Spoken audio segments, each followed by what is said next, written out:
Okay, so this weekend, the name on the marquee has got to be Sergio Pettis, who this past weekend at the Wintrust Arena in Chicago, Illinois, defeated Patricio Pitbull by unanimous decision.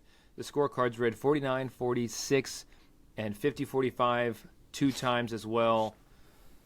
So fairly one-sided affair in favor of Mr. Pettis there. In doing so, defending his Bellator Bantamweight Championship against one of the greatest bantamweights of all time in MMA. I think it could be argued. In the co-main event, by the way, this stole the spotlight from our main event here for Bellator 297. Mark, I have talked enough. Get us going here. Talk about this huge win by Sergio Pettis defeating the great Patricio Pitbull. Yeah, the co-main stole the spotlight from both main events, the Bellator and the UFC. That's right. But the reason it did is because this was some shit, man. Like, I get it that Patricio Pitbull is a man who has fought at a higher weight class his whole career. And I get it that he felt more comfortable trying 155 before he ever tried 135. So maybe that cut is not as easy as he made it look. I get it that he's 35 and that he's had 40 fights on the resume when he decided to try to make this cut. I still never thought he would lose to Sergio Pettis. Like, I just didn't. I get it. Older guy making a weight cut. It's supposed to be a red flag. I didn't think he'd lose Sergio Pettis. I did not give Sergio enough credit. I saw the way that Kyoji handled him pre-knockout, obviously, and I let myself think that Sergio was just a notch below some of these guys. And I thought that applied to Pitbull as well. And I was wrong because he beat Pitbull in arguably every single round of this fight, at least 4 out of the 5. He was incredible. He managed the range so well. He closed it when he wanted to close it. He froze Pitbull in there for long stretches where Pitbull wasn't even sure what he wanted to throw. Sergio was the faster fighter. He was the one landing in combos. He was working calf kicks beautifully, and he mixed up his levels all fight too, which I think was part of the freezing of Pitbull. It was jabs. It was calf kicks. Then it was a front kick, a body shot, a head kick, a spinning head kick, and all combos throughout all of this. It was really just a great variety and consistent volume coming from Sergio. And it froze Pitbull. And is a lot of this on Pitbull as well? Yes. I really didn't feel like I was watching the usual Pitbull in there, so maybe the weight cut did more than it looked like it had visually, because visually you were like, oh, like, yeah, he's skinnier, but he looks all right here. So maybe it had more of an effect. Maybe he just didn't have the usual, like, go that he has. But I don't want to take anything away from Sergio because I really was impressed by the way he handled that fight. He even said afterward that he didn't expect to beat Patricio Pitbull. He said he was telling his girlfriend that, like, this guy's amazing. This might not go my way here. And that's how I feel, too. I cannot believe he handled him the way he did, and he absolutely cemented his legacy in MMA on Friday. By the way, I think I misspoke. I said Pitbull was one of the greatest bantamweights ever. Of course, he is not a long-term bantamweight, but he is one of the greats. Omar, let me kick it over to you. What was your take on the performance of Sergio Pettis, knowing that he wasn't even sure if he was going to win? Most guys would say that going into any fight, that they are confident that they are going to win. Why else would they fight? So a candid moment from Pettis. What's your take? I can share with you that majority of the guys that speak on that bravado are usually just doing that. It's they're full of shit. And it's not to say that they don't believe that they can, but doubt is always there with free rent in people's heads. There's always the what ifs that are up there. There's always the things that are messing with them. And it's just the ability to manage it, right? To fight through it and believe in your training, believe in the cardio, believe in the work that you did. And the more that you have the ability to do that, the more you can push through the doubts. But those things nobody goes into those fights, especially at that high level, with no doubts and all of that supreme confidence. So I think it was good on Sergio for just kind of peeling the curtain back a little bit and not having that much bravado and letting people into his mindset a little bit, because the reality is I think it's a lot better for them to be honest about that. And I think leading up to the fights, you got to do promotion the way you do promotion, but I think it's great for them to talk about, how they have doubts, right? Pitbull is somebody who was around before Pettis started fighting. You know what I mean? And Pitbull's made a name for himself. That's a real dude, and Kyoji Horiguchi arguably kind of came up along with Pettis. So there's probably a certain amount of, I don't know, kind of the same respect that he would have for, like a coworker or something like that, right? Like somebody like on his level as far as Kyoji Horiguchi is concerned. But there might have been a little bit more respect on the side of where he looked at Pitbull, right? Because he's seen Pitbull as he was going up in the game and the successes that he's had and how good he is. So that's also something that we've seen people falter with before as well, right? Fighting guys that not necessarily they idolize, but have watched growing up and have a lot of respect for and don't do as well as they have in other fights. And Pettis fought through all of that. And it was beautiful to watch because it was honestly, I thought, one of Pettis's greatest performances at a championship level, right? He took a lot of damage in the Horiguchi fight. He did not take that much damage in this fight. Pitbull didn't really push the gas a lot, but a lot of that had to do with the fact that Pettis was throwing combinations. There were not a lot of single pot shots. He was not head hunting in that fight at all. Like Mark said, there was a lot of level changing in there, and that's something that we're doing now a lot in my gym at this point right now is level changing. So we're switching up, leg kicks to high kicks, jabs to leg kicks, right? Jabs to knees to leg kicks, knees to body kicks. So just trying to change up the cadence and the patterns to keep people guessing. And Pitbull and Sergio are both counter strikers, and I think there had to be a balance there of being able to attack while also still doing what you're good at. And Sergio was able to do that where Pitbull obviously was not. But it was a beautiful performance by Sergio Pettis. I was so happy to be wrong for that fight. I was not happy to be wrong for everything else because your boy had a rough weekend.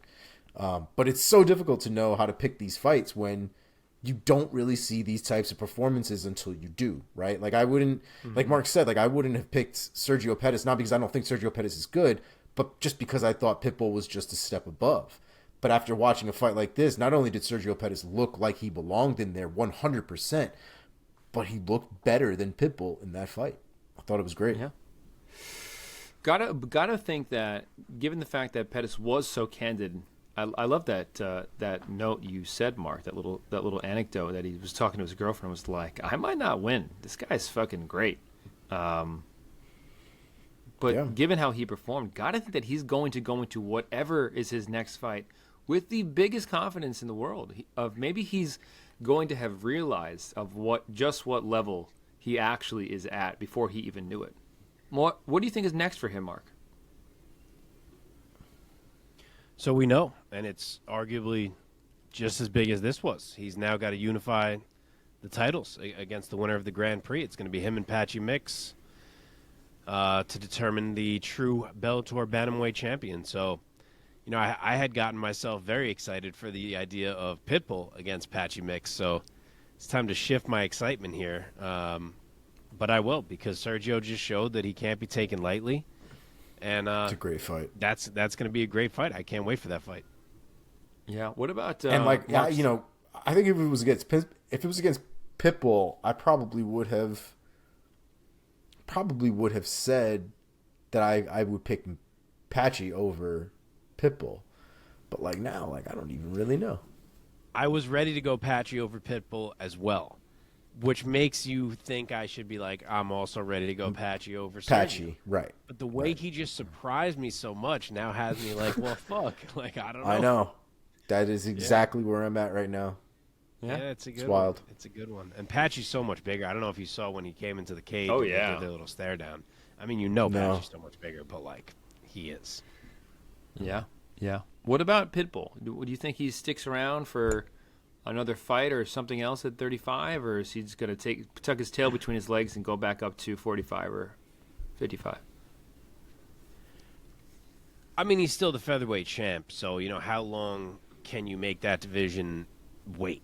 I completely respect him doing what he did and trying to push for a third belt and do something that no one has done, and it would have been awesome. But it didn't go his way, and I feel like now he's just got to go back and he's got to defend his featherweight belt. There's guys waiting. There's not any huge name contender necessarily waiting for him, but there is a Jeremy Kennedy who I feel like deserves a shot, has proven that he is that guy right now, and I think that's probably the fight we should be making here. And honestly, if he gets past Kennedy and Aaron Pico can get another win and show that he's healthy and right there, then we could have a big marquee fight of him and Pico. That'd be great. That'd be great. Any other ideas, Omar, for that? Yeah. No, usually when it comes to Bellator, I leave that to Mark. Their rankings drive me crazy.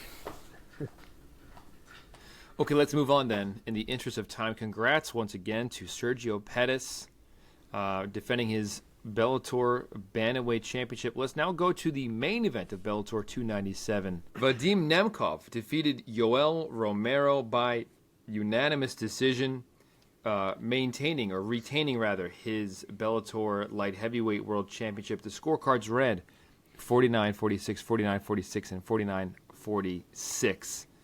Omar, start us off for this one. What was your take of my guy Vadim? You're good. Your quality is going in and out, but you're good. I got you. We're on the same wavelength. I'm with you, baby. Okay. And you're not delayed. It's beautiful. So Nemkov. Yeah, the floor is yours. That was probably buddy.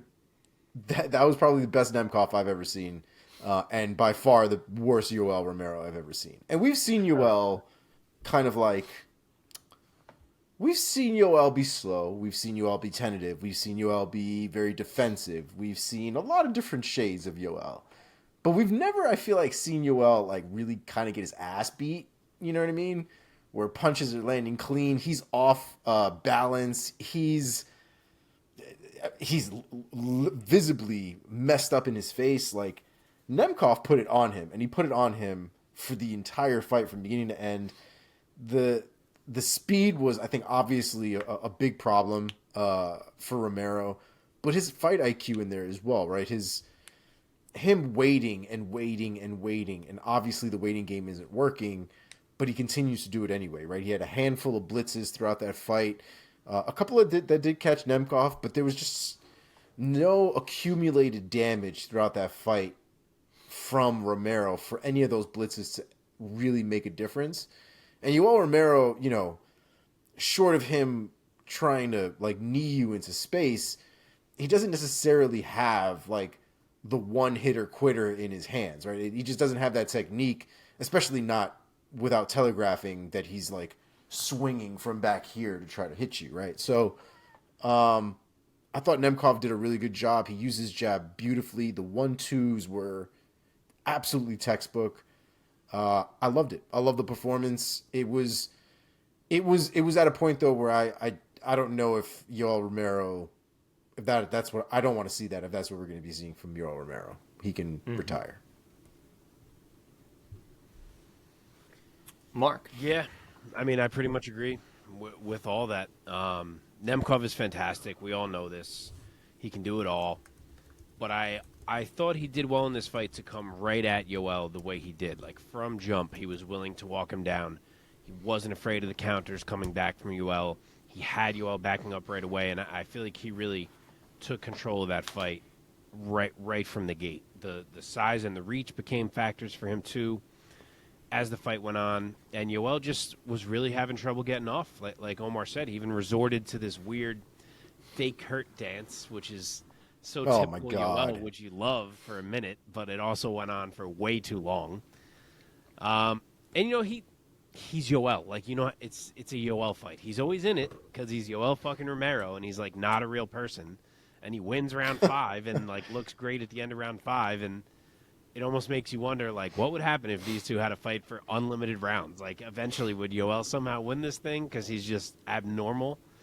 But in the 5 rounds that we did get, the first 4 of them were all Vadim Nemkov whooping Yoel Romero's ass, to be quite honest. He did a masterful job of dictating range. He really landed a lot of hard shots on Yoel that would have got a lot of other guys out of there. And like Omar said, Nemkov landed more and harder on Yoel than most guys can say they have. So he adds another big name to the resume. And the only kind of, I don't know, not buzzkill, but sort of that, is that I'm not entirely sure what there is left for Vadim Nemkov to do in Bellator. He's one of those guys that, like, I almost wish that contract was up and he could just get into the UFC and hop in there with some of these boys, because there's not really so much left that's intriguing in Bellator for him. That being said, Mark, any idea, any name that you want to throw out among the Bellator roster that would be a worthy next opponent for Vadim Nemkov? I mean, like, no is the answer. I mean, there's no one there. I'm pulling up their rankings real quick just to see if it's different than what's in my head. No, it's exactly what I'm thinking of. Yeah, I mean, he's already beat Corey. He's already beat Phil Davis. He's already beat Yoel, obviously. Then there's guys like Grant Neal and Carl Moore who are kind of coming up, but they don't really feel like they should be fighting Vadim Nemkov for a title. And beyond that, it kind of falls off at light heavyweight. So I know he mentioned the possibility of going up to heavyweight and possibly trying to get 2 belts. Only problem is we still haven't booked Ryan Bader versus Linton Vassell, which absolutely needs to happen first. So he would have to wait.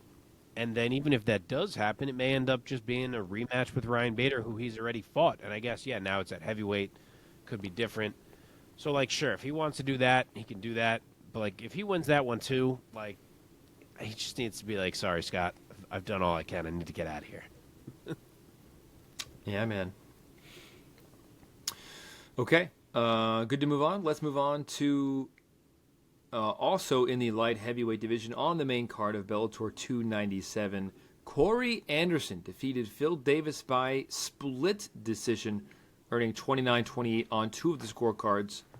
Phil Davis, Mr. Wonderful, earning his own 29-28. Mark, give us your take of how this fight played out, and who did you have taking it on your scorecard? I thought it was a fun fight, man. Like that sequence that was almost right away in the fight where Corey gets that huge takedown and then it turns into an immediate get up from Phil Davis where he then takes Corey's back. Like, I just feel like that was an immediate example right out of the gate of what made this fight so interesting, because they're both just such capable wrestlers, and it was really interesting to see. And we got it too. It's not like it was one of these fights where, you know, it turns into a striking match for 15 minutes. Like, these dudes tried to wrestle in there and you know, countered each other and everything. We got to see it, so I enjoyed that. But yeah, I do think Corey won it. I feel like sometimes in matchups this close, it boils down to which man is pressuring, because that pressure alone lets him edge out more moments on the scorecards. And for the first 2 rounds, that was Corey. Like, he made Phil fight defensive, and Phil did an unreal job of that. Don't get me wrong. His counter grappling was beautiful in more than one spot. But I still felt like the fact that Corey was able to back him up just opened up just enough for Corey in terms of strikes, little body shots here and there, a couple brief takedowns that he did land in round 2. There was definitely some harder shots from Corey. I just feel like him going forward opened it up a little bit more for him, and I thought he was up 2 rounds to none. And in round 3, Phil did finally adjust. I thought he looked much better in that round. Does make you wonder what would have happened if maybe this was a main event and we got 5 rounds. But for what we did get, I thought they got it right. I thought it was 29-28 Corey. I thought he fought a smart fight. I thought it was impressive to see what he was able to do in the wrestling against Phil Davis. Not like he ever dominated him, but he did well. He fought a Corey Anderson fight. So, I don't know, again, I don't know what he does now. I don't think he's about to just fight Nemkov again, but he clearly is the number 1 contender, so yeah, who knows? Omar, bringing you back in here, give us your take on who did you have winning this fight, Corey or Phil? Do you think the judges got it right? Yeah, I think they did. I'd also had Anderson winning the first 2 rounds. And again, I thought that Phil Davis would have more success in the wrestling than he did. But Corey was able to stuff a lot of shots. And I think that messes up Phil Davis's ability to kind of complete his game plan and kind of have a well-rounded approach to the game. And Corey, I thought kind of the same for Corey. Like Mark said, I think it really came down to who had a little bit more success in the wrestling and the grappling as well. Because the stand up, while was, I don't think one guy necessarily had a crazier edge over the other when it came to the stand up. But what was different was the pressure from Corey as well as the forward movement, right? The constant forward movement that obviously creates pressure, but specifically that constant forward movement just made Phil defensive a lot more than he was offensive. And obviously when you have all of these timed rounds, when you spend more time being defensive than offensive, you've just allowed Corey Anderson to just essentially rack up more points. And you can see the difference in the third round with Phil Davis, right? Phil Davis came out a lot quicker, a lot more volume being thrown, and he landed on Corey quite a bit in the third round as well. So just, I think the real juxtaposition of that third round with the first two really shows you who won those first two rounds. So it was hard to not give it to Corey Anderson. Yeah, man. Any other thoughts of what could be next for Anderson? Do you agree with Mark that he basically could just wait or is sitting at the number one contender spot again? But do you think he should be fighting for the belt against Nemkov again soon, or should he be holding off? I mean, I would imagine so. Like I said, with Bellator, there's a lot of recycling that goes on. There's not a lot of newer guys that come in and shake things up, at least not as often as some of the other promotions. So, I mean, as of right now, that seems to be what makes the most sense. I guess we'll see exactly what happens. But, if he fights for the title again, would it be different? I don't really know. But I still think Nemkov is significantly better than Corey Anderson. Yeah, man. Yeah, I mentioned when I was just talking about Nemkov, I mentioned a guy, Carl Moore, who is 4-0 in Bellator. The one was a while ago, then he got hurt, but he's come back. He's won 3 straight. He won on this card against Alex Polizzi. And I mentioned him. I didn't feel like he's ready for a title shot, but if Corey's not getting the title shot either, I could see something like that happening where they say, all right, Corey, you got to take on the next guy who's entered the mix here. Yeah. Okay, let's move on. In the interest of time, let us now... Oh, really quick. Let's talk quickly about Saricam defeating James. So Gokhan Saricam defeats Daniel James in the heavyweight division by unanimous decision. 30-27s across the board. Mark, give us your take on this fight. That was certainly a buzzkill performance in regard to the little hype that Daniel James had created for himself through a couple fights. Right. We thought he could defend the takedowns. He had shown that ability in the past. But credit to Gokhan Saricam. He found a way to make it work. He just leaned on Daniel James for minutes and minutes and minutes until he could find an entry for a takedown. And it worked. He took him down in every round. He did what he had to do. And, James showed a sign or two here or there reminding you that he's like a big, scary man. But all in all, it wasn't his night. He couldn't stop Saricam from sticking to him and eventually taking him down, and he got out-wrestled all night. So a solid W for Saricam. Omar, anything else you want to add? Yeah, I mean, it was definitely a rough night for James. I mean, you can see by the end of that fight, he was doubled over, absolutely exhausted. The grappling, I think, really killed him and really sapped all of his energy early. And it wasn't going to get any better from there. So rough performance for Daniel James. And solid win for Saricam.